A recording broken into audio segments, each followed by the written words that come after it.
Hello lovely people, welcome to a delightfully Shakespeare-filled video. Doobie doobie doobie doobie doobie doobie doobie doobie doobie doo. Doobie doobie doobie doobie doobie doobie doobie doobie Sophie Vlogs. So this month, All the World's a Page readathon is happening, which is a Shakespeare-themed readathon, which is run by Cara at Wild Book Garden, Olivia at Olivia's Catastrophe, and Julia at Shakespeare and Stuff. It's a Shakespeare-themed readathon. There are different tiers, so depending on where you're at with your journey in Shakespeare, you can read different books, that sort of thing. I am tentatively taking part in the intermediate tier because I have read some Shakespeare, but not as much as I would like to. My current plan is to read Henry IV Part 1 and then maybe do a reread of Troilus and Cressida. That is currently up for changing at this point of recording. I'll probably have settled on it when I post this video. And I also don't really have an answer for the prompt, which is to read a book where Shakespeare is a character, so I'm going to be doing a little bit of research. I don't know yet. But I thought that this would be the perfect time to do the Shakespeare Tag. So the Shakespeare Tag was created by Libby Stevenson. I'm going to link to all of these channels that I've mentioned down below, by the way, so you can check them out. It's just a bunch of questions that's all about your experience reading Shakespeare, and I thought this would be a perfect tie-in and a little exploration because I realised that actually I think I have watched more Shakespeare than I have actually read, and that is what I would like to change from this month going forwards.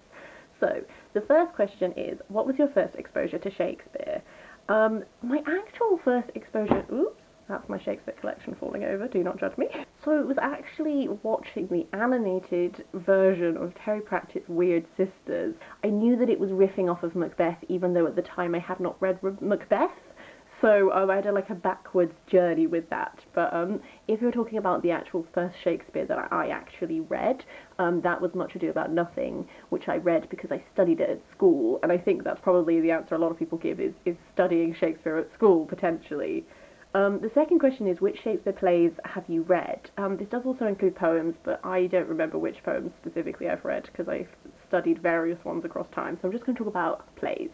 So, Much Ado About Nothing, as previously mentioned, studied it, always has a little soft spot in my heart because I really love Beatrice.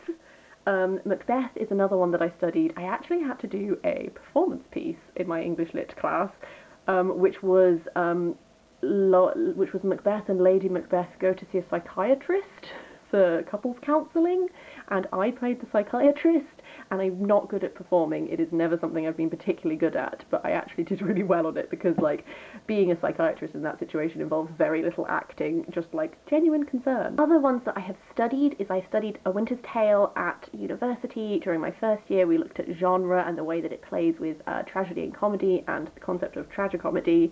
I also studied Troilus and Cressida. I wrote part of my dissertation on Troilus and Cressida because I was looking at the figure of Cressida for my dissertation. I definitely also studied Othello while I was at school, and I think I might have done Romeo and Juliet at school, but I really don't remember it very well, so I always hesitate whether I should count that as read. I've also read for my own pleasure Richard III and The Tempest. I thought I had read more, but at this point cannot remember them, so we're just gonna go forward with those. Question number 3 was, which have you seen, either on stage or on film? And this is the one where we get quite long, because I realised that it turns out most of my Shakespeare consumption has been through watching it, which I don't think is necessarily a bad thing, because these are pieces of media that this is, the very nature of plays, is they were written to be performed. I think you get different things from watching Shakespeare than you do from when you read Shakespeare. So, I'm going to go through. I've seen 2 Shakespeare plays in theatres. I thought it had been more, but I cannot remember. I have a bad memory is what I'm realising. I've seen Twelfth Night performed in a theatre, and it was very interesting production because they turned a lot of the soliloquies into sort of loose jazz pieces, so there would be people who would wander in and out with instruments, and there'd usually be a drum, if nothing else there'd be a drum beat in the background happening, and they really played around with what they were speaking through and distorting voices and stuff like that. It was quite interesting actually. I also saw Richard III, but I saw it performed in Bristol Cathedral, which was fantastic. It's by a theatre company called Antic Disposition, and I will link them down below. I know that theatre and everything is not something that's super accessible at the moment, / available, but for the future reference, Antic Disposition are a really interesting theatre company because they travel around the UK and France, and they do performances in cathedrals. And I have to say, it was set up so that there were two rows of seats, so you faced the crowd, and then it was performed in the centre, coming down the centre of the cathedral, and specifically for Richard III as well. I think that worked so well. I think they performed, it was absolutely fantastic. I saw it on my birthday. It was just like a real example of like real exciting theatre, and how where you are performing can play into the performance so much and that sort of thing. Now I'm going to move on to recorded stage versions. So I've seen two recorded stage versions from the Globe. And I know that the Globe Theatre have lately been doing, in order to raise money to keep themselves afloat, they have been making their recorded versions available for certain, for like 2 weeks at a time on their YouTube channel. Also, BBC iPlayer has a whole bunch of Globe recorded versions that are currently available, which I am going to be working my way through as part of taking part in this readathon during this month. I have a number of them bookmarked that I want to watch before they become unavailable too. But both of the ones I've watched so far have both been versions of A Midsummer Night's Dream.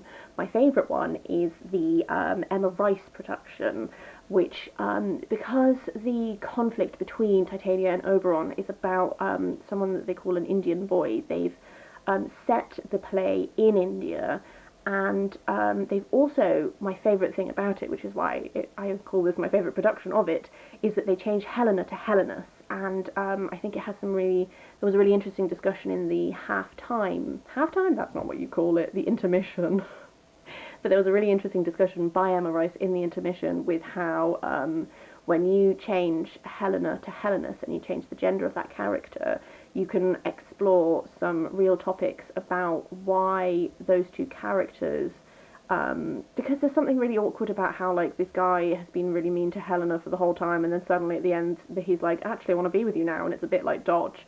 Whereas when you play it, as the actors did, whereby there's an internal conflict and there's like a denying of feelings, that the situations in the play allow that person to like grow and accept and move beyond and move to a point of accepting those feelings. There's just a really interesting, compelling journey there, I think. The other one is one that I know is quite a famous production of it, which is the 2013 version, where they have Renaissance styling, but then all the fae are done as if they're like woodland creatures and stuff like that, which is also a really excellent production. I just like, both of them are really great.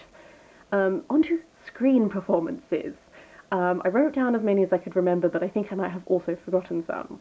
Obviously, I have seen the Baz Luhrmann Romeo and Juliet. It is fantastic. I actually love everything about it. It's great, particularly Mercutio.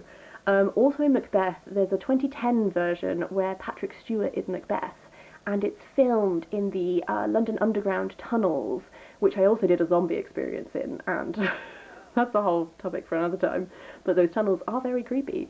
And then the witches are these like really creepy nurses and that sort of thing. That was a really interesting sort of concept at play there that I thought worked really well. Much Ado About Nothing, I've obviously seen the classic Emma Thompson, Kenneth Branagh version, which I did watch for school and then rewatched and liked more on a rewatch, I think, because I was older and appreciated it more. I also saw the 2012 Joss Whedon Much Ado About Nothing, but I actually have to confess that I didn't like it, and I didn't watch it all the way through because I got annoyed because I found it really boring. That might be controversial because I feel like it got really good reviews at the time, but I just did not enjoy it. I've seen the 1995 version of Othello, which I watched in school, and I don't remember very well because I watched it in school. I also saw the 1995 Ian McKellen version of Richard III, which I thought was really interesting. I know that they take a little bit of license, but, you know, don't we all when we adapt Shakespeare?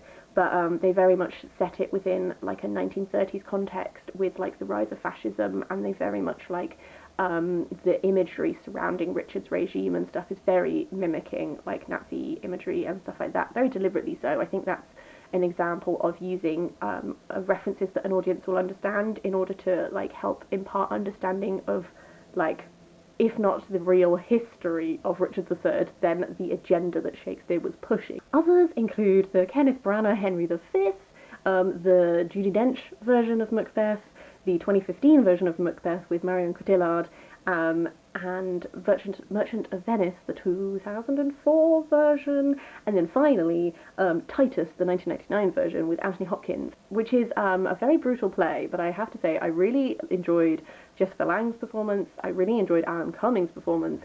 The styling is quite interesting, and crucially, like, the cinematography of it is really striking. Again, brutal play, but like therefore some brutal imagery, but just the way it was shot was really interesting. It's one that I like watched once a number of years ago, but I can like still see certain shots from it in my head, which I think is like a good testament to something. So yes, those are, I think, all of the versions that I have seen.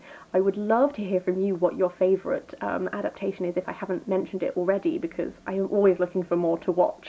I have a whole list of ones that are like recorded stage versions, which I really need to watch soon as well. Question number 4 is, do you have a favourite edition of the complete works? I'm actually not familiar with a lot of editions, so I'm just going to show you my edition.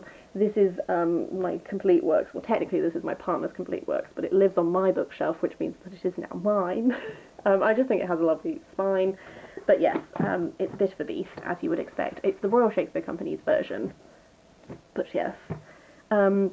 And then question 5 is, what is your favourite comedy? I feel like the comedy I have watched the most often is A Midsummer Night's Dream.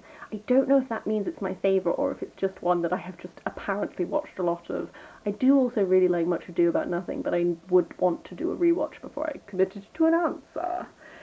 Favourite history play, I think it's Richard III. I haven't read that many of the history plays, and that's definitely in a corner that I need to explore more of. So it's kind of my favourite by default, but it does have some cracking soliloquies, and I did thoroughly enjoy the performance in the cathedral, and I think that has a lot to do with it. Your favourite tragedy, I've gone for Macbeth because it's a classic, and I don't know, I love Lady Macbeth. I love Lady Macbeth's like unsex me speech. I love so much about Lady Macbeth as a villain. I think she's really great, and like, I don't know, I just feel emotions for her, so I've gone for Macbeth. Least favourite play, I'm gonna go for one that is one that I have seen. I'm gonna go for Merchant of Venice because, to be honest with you, don't remember it very well as compared to the other ones that I have experienced. So I'm gonna go for that, but that might not be correct because I just don't really remember it. Which play would you want to direct? Not sure. I think maybe there are some really interesting things you can do with Richard III with like imagery and stuff.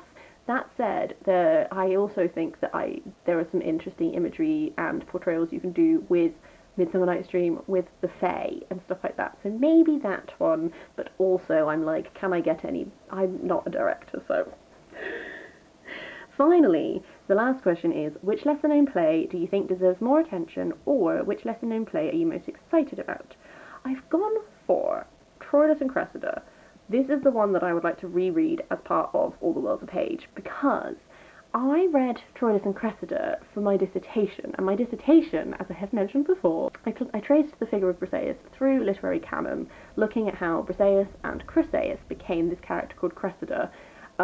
Therefore, when I read Troilus and Cressida, I was reading it through a lens. So I was reading it and I was specifically looking at, like, how is this one character treated? Whereas, so I wanted to initially say that because I was like, oh, but I liked Troilus and Cressida. And then I was like, Sophie, did you actually like Troilus and Cressida, or was it just really relevant to your dissertation and therefore you had a lot to say on it? So I was initially going to say that for this, and then I was like, maybe let's do this reread and then reassess that. Yes, I got a bit wishy-washy on my favourites here, I am aware. But those are all the questions. I feel like I have waffled somewhat, but isn't that my way? I would love to know, A, if you're taking part in All the World's a Page readathon, is there a particular Shakespeare that you're really excited to either read or watch, or that sort of thing? B, do you have a recommendation for a Shakespeare that I should watch that I haven't already mentioned? I'd love to hear them. I really enjoy seeing how things are adapted. And then C, what is your favourite Shakespeare? And then if I haven't read it, which is probable because I haven't read that many, I'll prioritise those going forward. Would love to hear. But yes, otherwise I hope you're having a really lovely day, and I will see you next time for something different.